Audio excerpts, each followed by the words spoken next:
আপনারা দেখছেন ২১শে টেলিভিশন। জাতির পিতা বঙ্গবন্ধু শেখ মুজিবুর রহমানের জন্মশতবার্ষিকীতে ঠাকুরগাঁয়ের ৭,৫০০-এরও বেশি ভূমি ও গৃহহীন পরিবার পাকা ঘর উপহার পাচ্ছেন। জানুয়ারিতেই ঘর বুঝিয়ে দিতে পুরোদমে চলছে কাজ। ঘর পাওয়ার আনন্দে প্রধানমন্ত্রীর প্রতি কৃতজ্ঞতা জানান উপকারভোগীরা। ঠাকুরগাঁও প্রতিনিধি এস.এম. জসিমউদ্দিনের রিপোর্ট, জানাচ্ছেন সমর ইসলাম। মুজিব বর্ষে কেউ গৃহহীন থাকবে না, প্রধানমন্ত্রীর এই ঘোষণা বাস্তবায়নে সারা দেশের মতো ঠাকুরগাঁওয়েও গৃহহীনদের জন্য চলছে ৭,৮০০ ঘর নির্মাণ।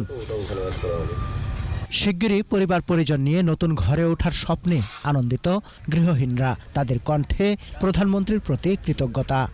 কলার গাছের পাতাগুলা দিয়ে আমি ঘর বান্ধিয়া এখানে ছিলাম। আমরা খুব অসহায়, আমাদের জায়গা জমিতে নাই, আমরা মানুষের বাসায় থাকছি। প্রধানমন্ত্রী আমাকে ঘর দিছে, এটা নিয়ে আমি খুশি। প্রধানমন্ত্রী শেখ হাসিনা জয় হোক, যেন আল্লাহ আর তাদেরকে ভালো করে। ঘর নির্মাণ কাজ নিয়মিত তদারকি করছে উপজেলা প্রশাসন। মাননীয় প্রধানমন্ত্রীর যে আশা যে তাদের জন্য মানসম্মত একটি গৃহ নির্মাণ করতে পারি, সেই প্রচেষ্টা কিন্তু উপজেলা প্রশাসন ঠাকুরগাঁও সদর সর্বাত্মকভাবে প্রচেষ্টা চালিয়ে যাচ্ছে। এখান থেকে লাভের মানসিকতা নিয়ে নয়, বরং ত্যাগের মানসিকতা নিয়ে জনগণের জন্য কাজ করার জন্য আমরা সবসময় চেষ্টা করে যাচ্ছি। জেলা প্রশাসন বলছে পরিবারগুলোর জন্য নিরাপদ পানি ও ড্রেনেজ ব্যবস্থাও করা হবে।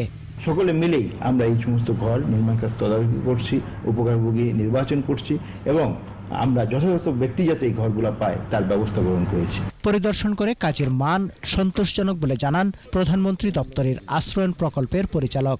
কাজের মান আমি যতটুকু দেখেছি আমার কাছে মনে হয়েছে না কাজের মান ভালোই, কারণ তারা বেস্টটাই দেওয়ার চেষ্টা করেছে। প্রতি পরিবারের জন্য ২ কক্ষ ছাড়াও থাকবে রান্নাঘর, বাথরুম ও স্টোর রুম। প্রতিটি ঘরের ব্যয় ধরা হয়েছে ১,৭১,০০০ টাকা।